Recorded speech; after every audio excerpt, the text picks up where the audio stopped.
So here we're going to take a look at the United States Census Bureau and the information that they may provide to us. It is a treasure trove of information.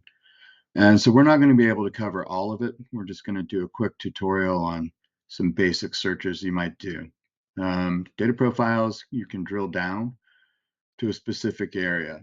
And I think today we're going to take a look at state of Georgia, because we still see a lot of development going on there, and Atlanta keeps expanding. So we're going to click on Georgia, and we can go down and we're going to get a good basic understanding of what's happening in Georgia. Population, income, total housing units, total households, all sorts of information. And you scroll down, you get a breakdown by age and sex of the population, languages. Older population is of note for us as we're looking at the types of development we may want to do. Assisted living facilities, 55 and up communities, along those lines. Now,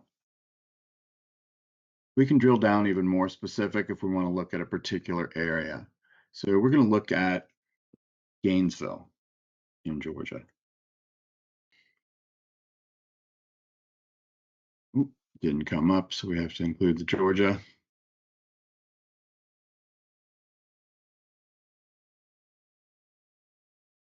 And what do we want to take a look at here is families and living arrangements to start.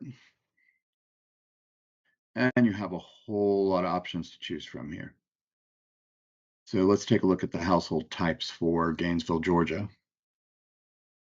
And so you can see breaks down very specifically. And again, this is based on the 2020 census information. So the most recent that we have.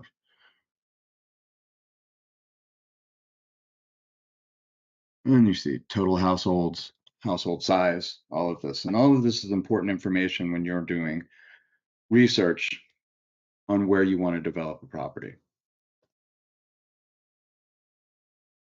So we'll take a look back here. And we'll take a look at what's our financial characteristics.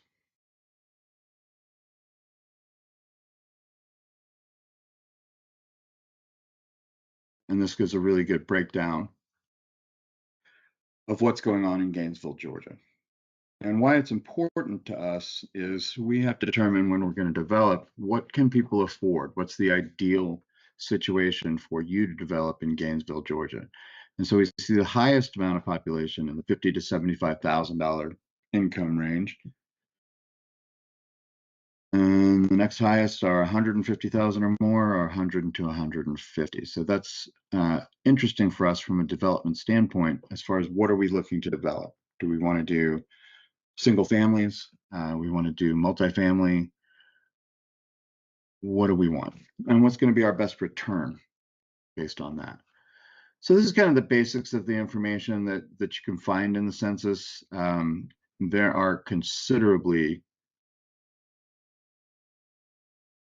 more things for us to look at. It's not something we could do just here in a quick look at what we're doing, but we did want to give you some familiarity with what you can find in the census information.